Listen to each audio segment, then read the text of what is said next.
दोस्तों, कथा संजीवनी में आप सभी का स्वागत है। दोस्तों, एक बार धर्म और लक्ष्मी जी में बहस हो गई।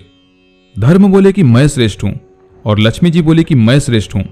दोनों स्वर्ग के राजा इंद्र के पास गए। इंद्र ने उनसे पूछा कि आप दोनों अचानक से मेरे पास कैसे आए हो। तब धर्म और लक्ष्मी जी ने अपनी अपनी बात इंद्र के सामने रखी। लक्ष्मी जी ने कहा, हे देवराज इंद्र, धर्म यह मानने को तैयार नहीं है कि मैं सबसे श्रेष्ठ हूं, क्योंकि बिना लक्ष्मी के जीवन का कोई मूल्य नहीं होता। तभी धर्म ने कहा, हे देवेंद्र, धर्म के बिना जीवन का कोई भी औचित्य नहीं रहता, इसलिए मुझे लगता है कि मैं श्रेष्ठ हूं। अब हम चाहते हैं कि आप हमारा न्याय करें और बताएं कि हम दोनों में से कौन श्रेष्ठ हैं। देवराज इंद्र धर्म संकट में पड़ गए। उन्होंने सोचा कि कैसे बताऊं कि इन दोनों में से कौन श्रेष्ठ है। यदि मैं लक्ष्मी जी को श्रेष्ठ बता दिया तो मैं धर्म से चला जाऊंगा, और यदि मैंने धर्म को सर्वश्रेष्ठ बता दिया तो मैं लक्ष्मी विहीन हो जाऊंगा। उन्होंने बहुत सोचा, पर इसका कोई भी हल उनके दिमाग में नहीं आया। आखिर में उन्होंने दोनों से कहा कि धरती पर मुझसे भी ज्यादा एक न्यायपुरी राजा है। उस राजा का नाम विक्रमादित्य है। आप दोनों उसके पास जाओ और उससे अपना न्याय करवाओ। वह आप दोनों का न्याय बड़ी श्रद्धा से कर देगा। उनकी बात मानकर लक्ष्मी जी और धर्म दोनों पृथ्वी लोक पर आ गए और राजा विक्रमादित्य के पास पहुंचे। वह राजा से बोलने लगे, हे राजा, आप हमारा न्याय करें। राजा विक्रमादित्य ने कहा, ठीक है, पहले आप दोनों यह बताओ कि आप अपने आप को सर्वश्रेष्ठ क्यों समझते हो। आप दोनों की बात सुनकर ही मैं यह बताने में समर्थ हो पाऊंगा कि आप दोनों में सर्वश्रेष्ठ कौन है। लक्ष्मी जी और धर्म ने बारी बारी अपनी बात राजा विक्रमादित्य के सामने रखी। लक्ष्मी जी बोली कि हे राजन, यदि मनुष्य के पास मैं ना रहूं तो उसका जीवन अर्थहीन हो जाएगा, इसलिए मैं खुद को बड़ी बता रही हूं। तब इस पर धर्म बोला, राजन, लक्ष्मी जी के बिना जीवन तो फिर भी चल सकता है, पर धर्महीन होने के बाद मनुष्य के जीवन का अर्थ समाप्त हो जाएगा, इसलिए मैं सर्वश्रेष्ठ हूं। लक्ष्मी जी और धर्म ने अपनी बात राजा विक्रमादित्य के सामने रखी। लक्ष्मी जी बोली, हे राजन, अब आप ही हम दोनों का न्याय करें और बताएं कि हम दोनों में कौन श्रेष्ठ है। राजा विक्रमादित्य बहुत विद्वान थे। वे समझ गए कि यह एक अत्यंत कठिन न्याय है। यदि मैंने माता लक्ष्मी जी को श्रेष्ठ बता दिया तो मैं धर्म से विरक्त हो जाऊंगा, और यदि मैंने धर्म को श्रेष्ठ बता दिया तो लक्ष्मी जी मुझसे रुष्ट जाएगी। उन्होंने कुछ देर सोचा और फिर निर्णय लिया कि धर्म चला जाएगा तो समझो सब कुछ चला गया, इसलिए मैं धर्म को ही सर्वश्रेष्ठ बताऊंगा। आखिर में उन्होंने दोनों से कहा कि मेरे ज्ञान के अनुसार धर्म ही सबसे श्रेष्ठ है। धर्म के बिना जीवन का कोई अर्थ नहीं रह जाता। एक बार यदि लक्ष्मी जी ना भी रहे तो भी काम चल जाएगा।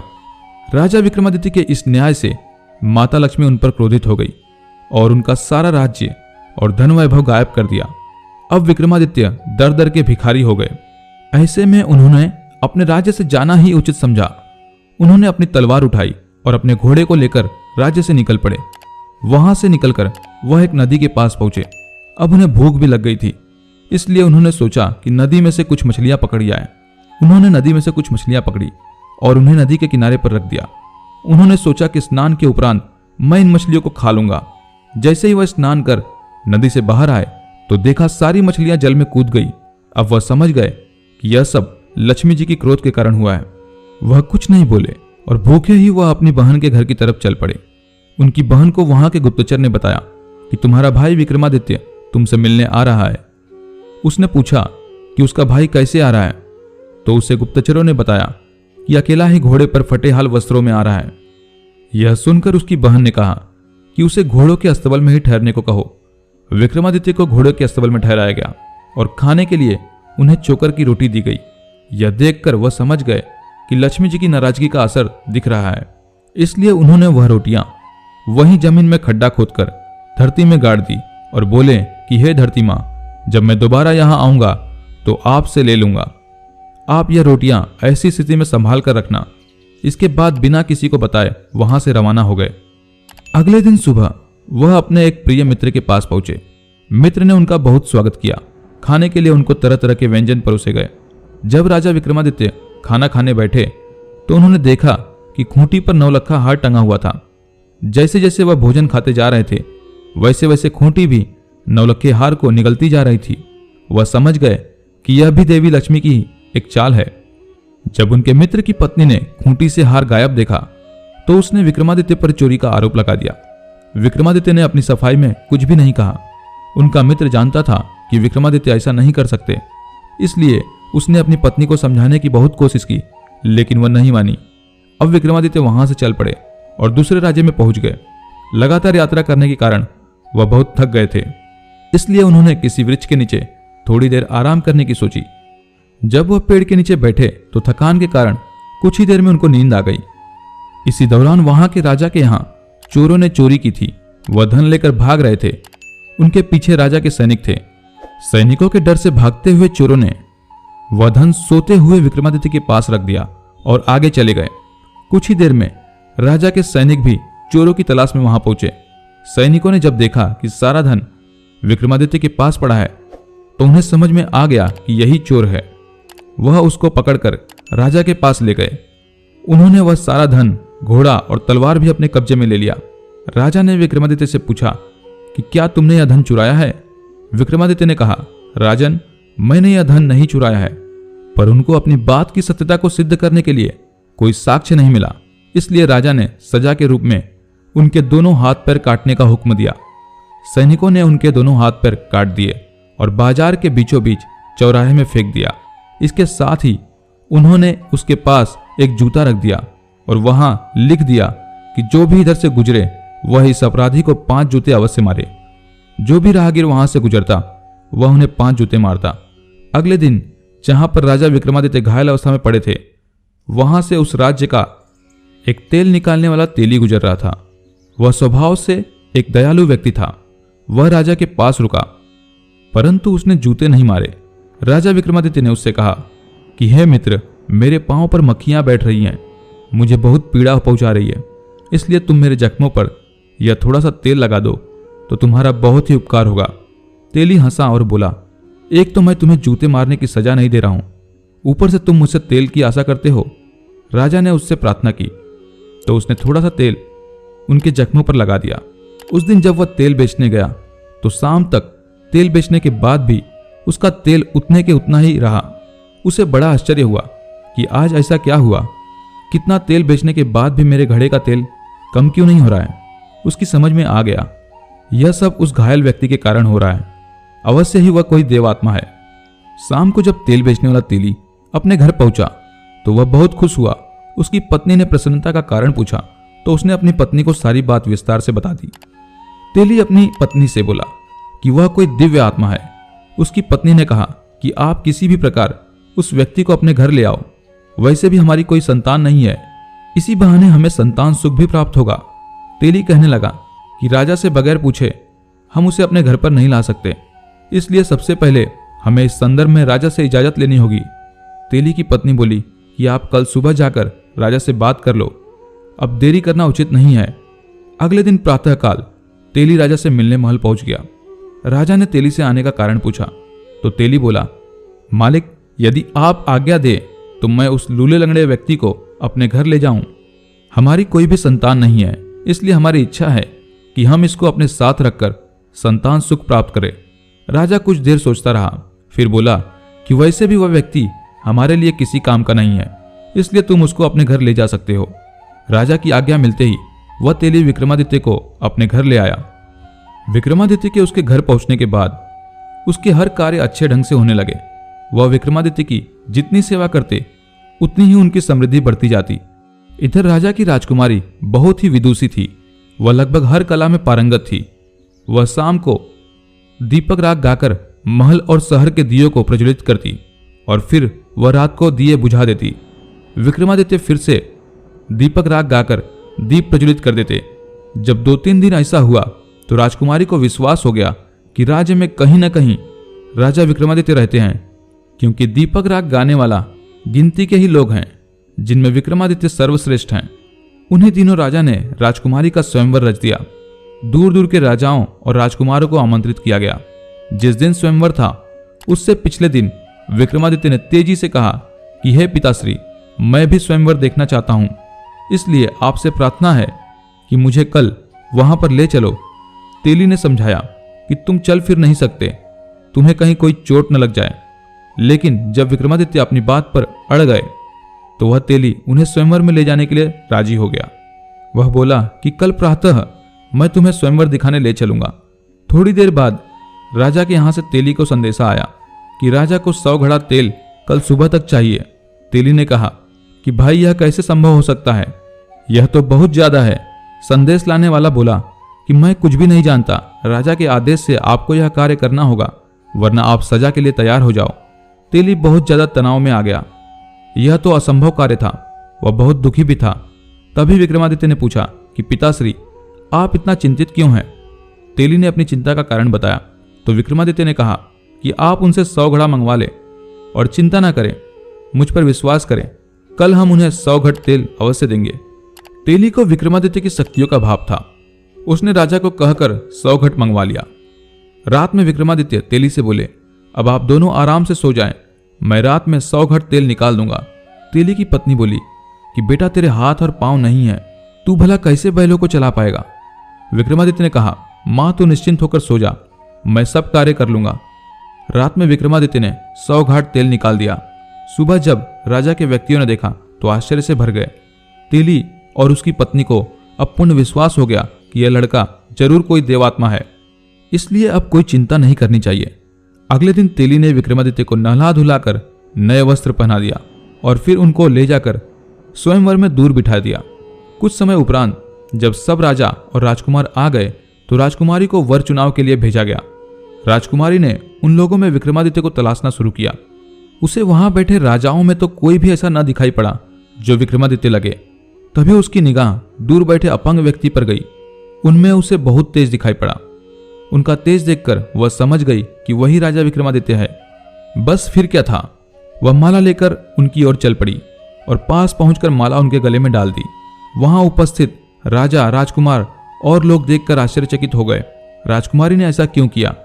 राजकुमारी के परिवार के लोगों ने कहा कि लगता है कि राजकुमारी की तबीयत सही नहीं है, इसलिए उससे यह गलती हो गई है। सबने राजकुमारी को पंखा किया, जल पिलाया और फिर से वर के गले में डालने के लिए माला दी। राजकुमारी ने माला फिर से विक्रमादित्य के गले में डाल दी। वहां उपस्थित जनसमूह को लगा कि राजकुमारी का स्वास्थ्य सही नहीं है, इसलिए वह इस प्रकार का व्यवहार कर रही है। इतनी सुंदर राजकुमारी आखिर क्यों एक अपाहिज के गले में माला डाल रही है? लोगों के सुझाव से राजकुमारी को दोबारा माला दी गई ताकि वह सही वर का चुनाव कर सके, पर इस बार भी राजकुमारी ने विक्रमादित्य के ही गले में माला डाली। राजकुमारी के स्वयंवर में भारत से वहां आए राजा और राजकुमार क्रोधित होकर राजकुमारी के पिता से बोले कि यदि आपकी पुत्री को एक अपाहिज से विवाह करना था तो हम सबको आपने निमंत्रण क्यों भेजा? राजा भी बहुत शर्मिंदा थे, पर क्या करते, सामाजिक नीतियों का पालन करना भी जरूरी था। इसलिए उन्होंने राजकुमारी का विवाह उस अपाहिज के साथ करवा दिया और राजमहल से विदा कर दिया। राजकुमारी राजा विक्रमादित्य के साथ उस तेली के यहां आकर रहने लगी। तेली और उसकी पत्नी इस बात से चिंतित थे कि राजकुमारी आखिर उनके साथ कैसे रह पाएगी। राजकुमारी ने उनकी चिंता को निरर्थक साबित कर दिया। वह उनके साथ सहजता से रहने लगी। एक दिन विक्रमादित्य ने राजकुमारी से कहा कि आज उनका हिरण का मांस खाने का मन है, अतः जाकर अपने भाइयों से ताजा शिकार किए हिरण का मांस लेकर आने कहे। राजकुमारी का मन नहीं था कि वह अपने भाइयों से कुछ भी मांगे, परंतु वह अपने पति की इच्छा का भी सम्मान करना चाहती थी। इसलिए मन मारकर वह अपने भाइयों के पास गई। जब उसकी भाभी ने उसके आने का कारण पूछा तो उसने उन्हें बताया कि उसे हिरण का मांस खाने की इच्छा है। वहां उसने विक्रमादित्य की इच्छा को अपनी इच्छा बताया। वह नहीं चाहती थी कि कोई उसके पति के बारे में कुछ गलत कहे, पर फिर भी उसकी भाभियों ने उसे उसके पति के बारे में सुनाया और बोली, जब हिरण का मांस खाने का इतना ही शौक था तो किसी अच्छे व्यक्ति को पति के रूप में चुनती। राजकुमारी उनकी जली कटी बातें सुनकर वापस आ गई। उसने सारी बातें विक्रमादित्य को आकर बताई। विक्रमादित्य ने कहा कि कोई बात नहीं, तुम उनसे मेरी तलवार और मेरा घोड़ा मांग लाओ। राजकुमारी जब वापस जाने लगी तो विक्रमादित्य को कुछ याद आया। उन्होंने राजकुमारी को अपना एक रुमाल यह कहते हुए दिया कि मेरी तलवार और घोड़ा कोई दिक्कत करे तो यह रुमाल उन्हें दिखा देना, वह चुपचाप आ जाएंगे। जब राजकुमारी वापस महल पहुंची तो उसके भाइयों ने उसका फिर मजाक बनाया। राजकुमारी बोली, इस बार मैं हिरण का मांस नहीं, उनका घोड़ा और उनकी तलवार लेने आई हूं। तलवार और घोड़े ने भी वहां आतंक मचा रखा था, कोई उनके करीब नहीं जा पा रहा था। जब राजकुमारी ने उनकी मांग की तो भाभियों ने सोचा कि अच्छा है, यह उनका शिकार बन जाए, इससे हमें सुकून मिल जाएगा। उन्होंने वहां से दोनों को ले जाने को कह दिया। जब राजकुमारी उनको लेने गई तो तलवार सांप बनकर उसे काटने दौड़ी और घोड़ा दुलतिया मारने लगा। राजकुमारी को विक्रमादित्य की कही बात याद आ गई। उसने तुरंत रुमाल निकालकर उन्हें दिखा दिया। विक्रमादित्य का रुमाल देखते ही दोनों शांत हो गए। राजकुमारी ने तलवार उठाई और घोड़े की लगाम पकड़कर वापस विक्रमादित्य के पास आ गई। जब शाम होने को हुई तो विक्रमादित्य ने राजकुमारी से कहा कि अब उसे घोड़े की पीठ पर बिठा दे, आज वह जंगल में शिकार खेलने जाएगा। राजकुमारी ने कहा कि आप घोड़े की सवारी कैसे कर पाएंगे। राजकुमारी ने तेली की मदद से विक्रमादित्य को घोड़े पर बिठा दिया, पर बिना किसी पकड़ के घोड़े पर से गिरने लगे। राजकुमारी यह सब देखकर बहुत दुखी हुई। उसकी आंखों में पानी भर आया। उसने आंखों के आंसुओं को छुपाने के लिए मुंह दूसरी ओर छुपा लिया। तभी उन्हें लगा कि जैसे घोड़े की लगाम को कोई उनके हाथों से खींच रहा है। उसने जल्दी घूमकर विक्रमादित्य की ओर देखा तो वह स्तब्ध हो गई। उसने देखा राजा विक्रमादित्य घोड़े पर सवार थे। वह बहुत खुश हुई। उसकी आंखों में यह जानने की जिज्ञासा भरी कि आखिर यह सब कैसे हुआ। विक्रमादित्य ने उसे आश्वासन दिया कि शिकार से लौटने के उपरांत वह सारी बात उसे बता देंगे। विक्रमादित्य ने जंगल में पहुंचकर जो भी शिकार किया उसके कान और पूंछ काट लिए और शिकार को वहीं छोड़ दिया। उसी समय राजकुमारी के भाई भी शिकार पर गए हुए थे। उन्होंने जंगल में ताजा शिकार देखा तो उनके मन में लालच आ गया। उन्हें बिना मेहनत किए ताजा शिकार मिल रहा था। उन्हें लगा कि यह ताजा शिकार तो उनके लिए पुरस्कार के समान है। उन्होंने वह सारा शिकार उठा लिया। उन्होंने इसके लिए शिकारी को धन्यवाद दिया और अपने महल की तरफ वापस चल पड़े। वह अभी कुछ दूर ही चले होंगे कि उन्हें तेज प्यास लग गई। उन्होंने अपने घोड़े को पास के जलाशय की ओर मोड़ लिया। वहां पर जैसे ही उन्होंने जल पीने का प्रयास किया, एक आवाज ने उन्हें जल पीने से रोक दिया। उन्होंने आवाज की दिशा की तरफ देखा तो पाया कि वहां एक योगी खड़ा था। एक राजकुमार ने योगी को जल पीने से मना करने का कारण पूछा तो योगी बोले कि हे राजकुमारों, यह जल बिना मेरी अनुमति के कोई भी दूसरा जीव नहीं पी सकता। राजकुमारों का प्यास के कारण बुरा हाल हो रहा था, इसलिए वह योगी से जल के लिए विनती करने लगे। योगी ने कहा कि यदि तुम जल पीना चाहते हो तो उसके लिए तुम्हें अपने कुल्हों पर गर्म सिक्के से गुदवाना पड़ेगा। जल के बिना उनकी ग्रीवा सूख चुकी थी, इसलिए शर्त मानने के अतिरिक्त उनके पास कोई और चारा नहीं था। इसलिए शर्त के अनुसार उन्होंने अपने कुल्हों पर सिक्के से गुदवाया और फिर जल पीकर रवाना हो गए। इधर विक्रमादित्य, जो कि योगी बने हुए थे, वह अपने निवास स्थान पर लौट आए। घर पहुंचते ही जिज्ञासा से भरे हुए राजकुमारी, तेली और उसकी पत्नी उनके चारों तरफ एकत्र हो गए।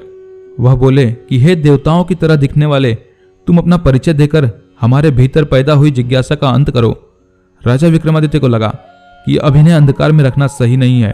वह बोले कि हे धर्मपिता और माता, मैं राजा विक्रमादित्य हूं।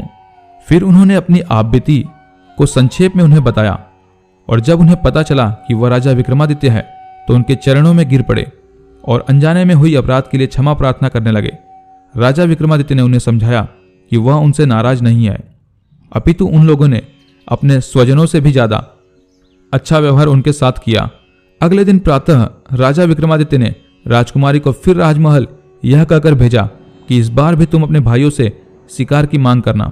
यदि आनाकानी करे तो बोलना कि वह अपने उन शिकार को केवल दिखा भर दे। जब वह शिकार दिखाने को राजी हो जाए और तुम्हें शिकार दिखा दे, तब उनसे पूछना कि उनके शिकार के कान और पूंछ कहाँ है। फिर विक्रमादित्य ने पिछली रात जंगल में घटित सारी घटना राजकुमारी को बता दी। एक थैला देकर उन्हें बोले कि आखिर में तुम यह थैला उनके सामने पलट देना और फिर मेरे बारे में बता देना। इस बार राजकुमारी बिना किसी संकोच के ही भाइयों के घर चल पड़ी।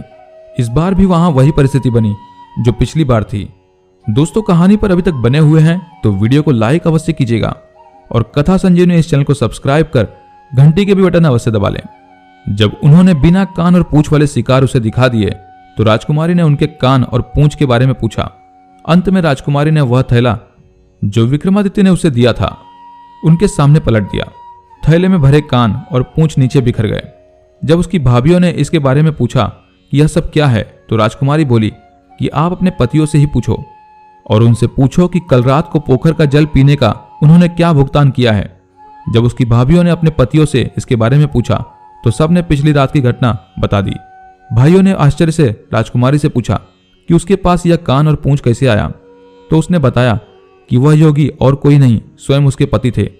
भाइयों ने उनसे कहा कि यह कैसे संभव हो सकता है, एक अपाहिज ऐसा कैसे कर सकता है।